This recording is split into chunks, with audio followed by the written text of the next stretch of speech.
In this video, I'm going to talk about the 72 versions that are promised by Muhammad, the Prophet of Islam, to the people who die in a jihad, right? Die in the name of God, to serve God.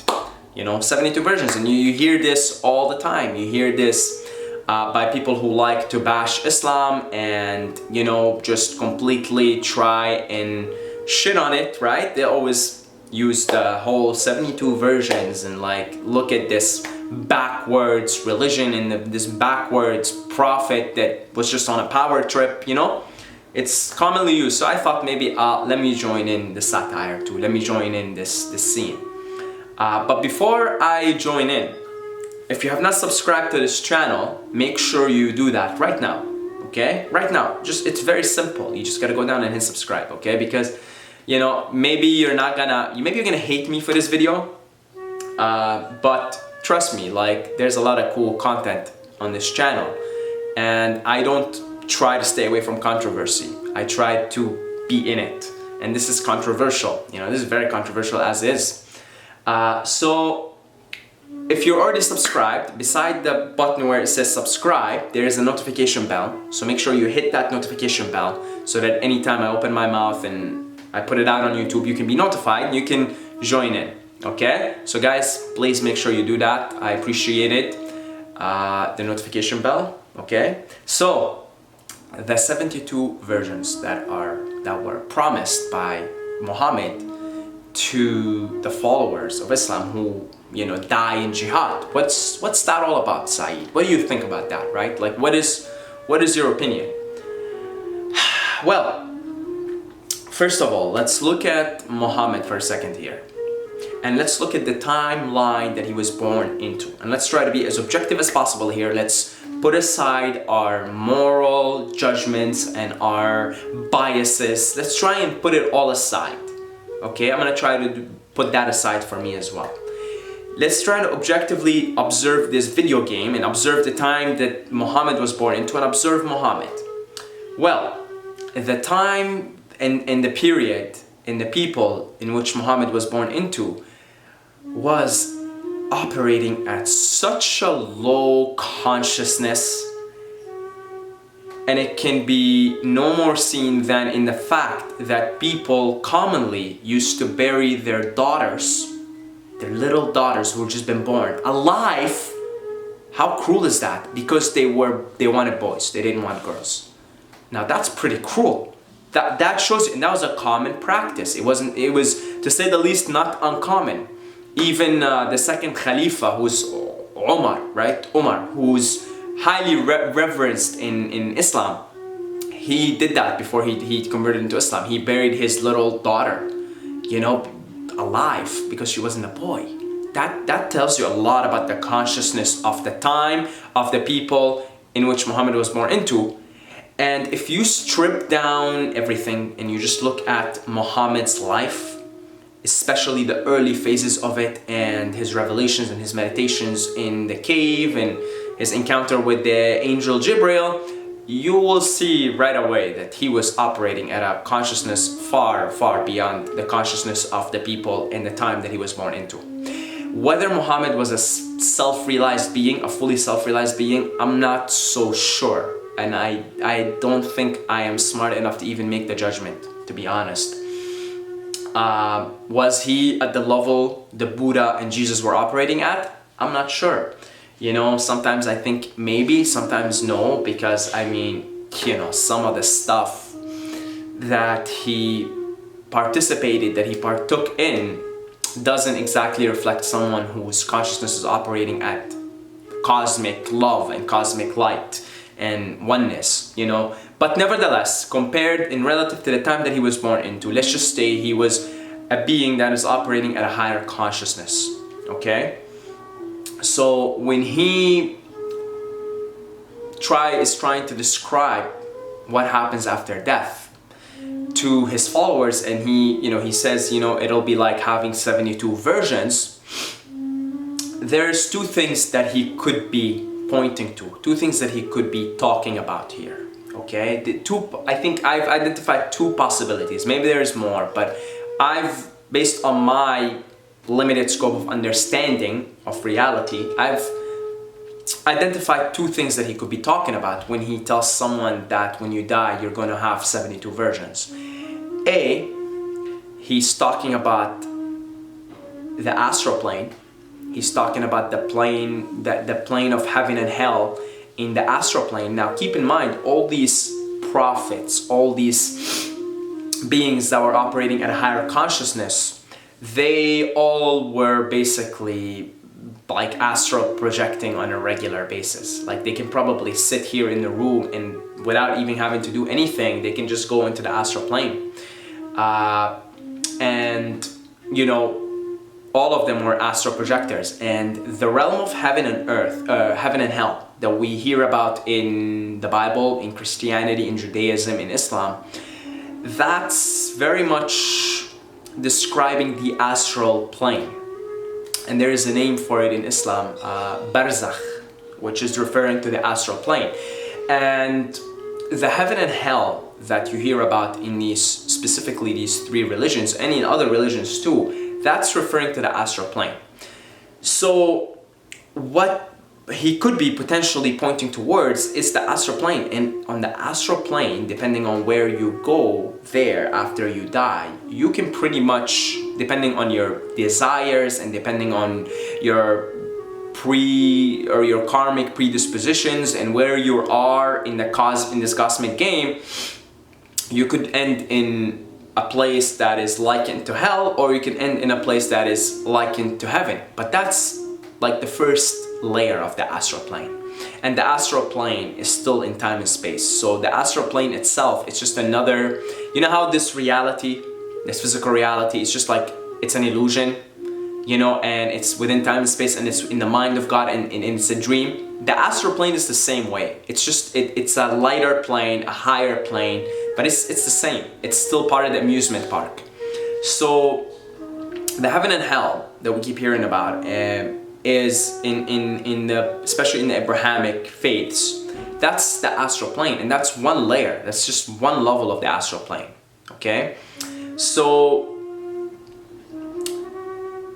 Muhammad could have been pointing towards that. And it's true, like if you're in the astral plane and you're relatively conscious of what's happening, you can pretty much like manifest a harem if you want, you know, eat just as easily. If you could do whatever. I mean, things just manifest so quickly. I made a previous video one time about an experience that I had and of a sexual nature in the astral plane. And it was really, really fucking intense. Like it was just as intense, more intense than some of the experiences I had on this plane. Okay? So yeah, like the astral plane, you can pretty much, your thoughts can manifest instantly. So yeah, if you want 72 versions, you can have 72 versions. That's not a problem in the astral plane. And it happens just instantly. So we know that Muhammad and all these beings, you know, they were astral projectors on the daily, on a regular basis. That's one possibility. Now the other possibility, A, that's B now. The other possibility, and that, to me, that's probably what Muhammad was referring to. Probably. You know, if I had to put my money down to have to either pick one or the other, I'd probably pick the other, the possibility that I'm going to talk about now. And the possibility is this. This makes a lot more sense, okay? Here is Muhammad, a being that's operating at a higher consciousness.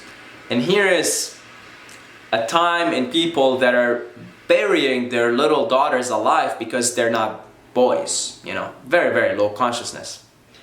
And here is Muhammad seeing how it all is and trying to explain to these primitive people what it's like in heaven, what it's like in other planes of existence, and maybe trying to ease up their fear of death.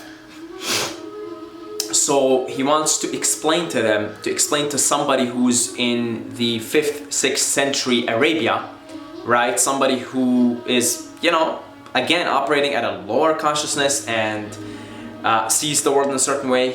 Muhammad wants to explain how amazing it is to be in heaven, in other planes of existence, and so he will use whatever metaphor he can use to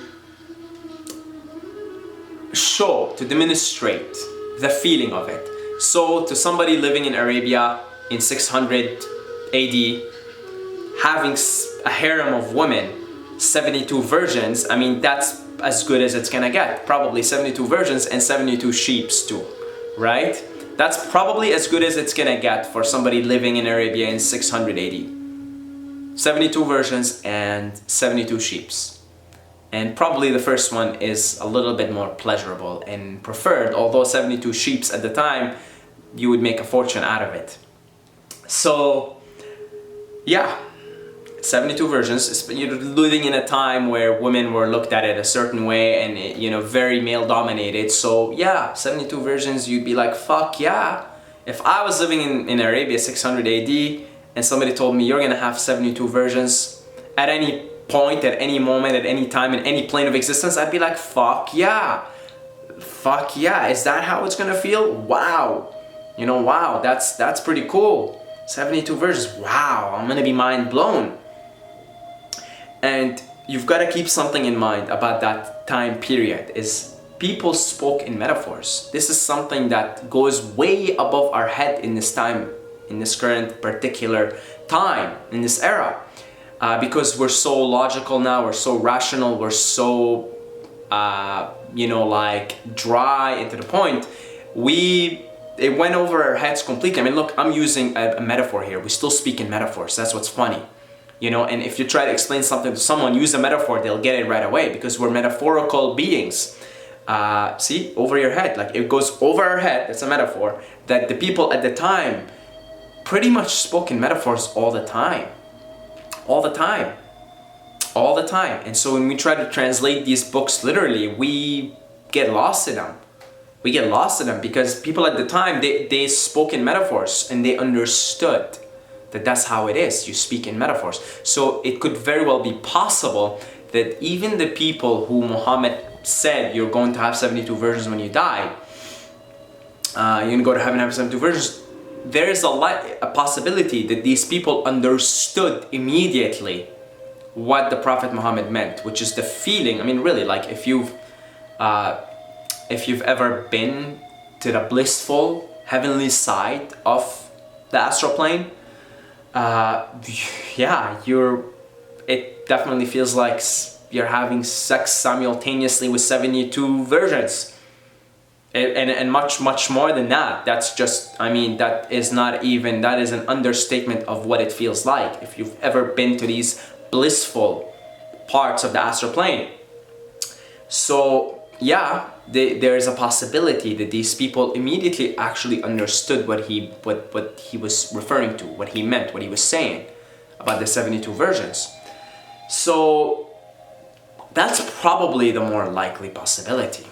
And we've got to stop taking everything that is said 1400, 2000 years ago so goddamn literally. Really, I mean, this is on us here. These logical, rational beings who think they're so smart and they think they figured everything out. People spoke in metaphors back in the day. And I mean, you know, they spoke so much in metaphors that it was like in their entire, like imagine you're my friend and you're sitting here in my room and we're just talking in metaphors the whole time. That's how people talked back, especially in Arabia. I mean, you know, and Arabia was known for poetry. Okay, it was like, that was the hub. I mean, they were the first rappers. Okay, they were the first rappers, those Arabs that lived in that time. That's all they did is they spoke in metaphors. That's all they did. They spoke in metaphors. So we gotta stop taking everything so literally and just see the metaphors and see the meaning of it and move on, get on with it, move on with the times, right? So yeah, I don't know why, I just wanted to make a video on that.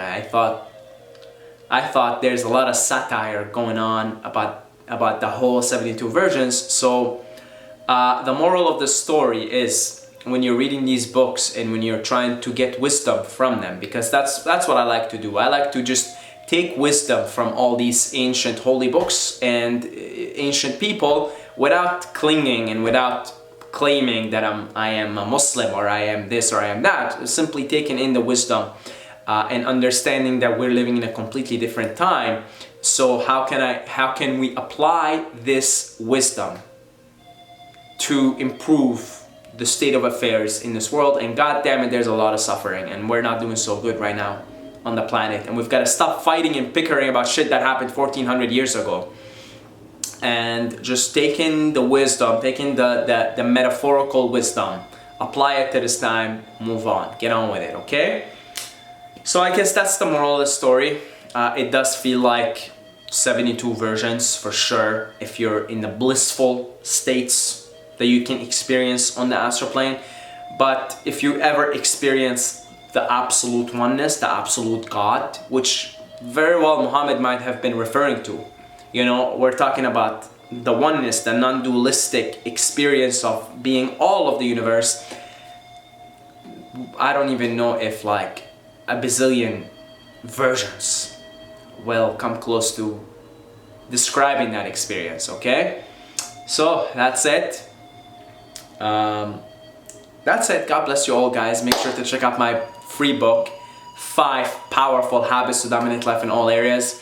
I don't know why I keep messing around with these controversial topics, but it is what it is. And as always, don't forget to subscribe or you're gonna sleep with the fishes.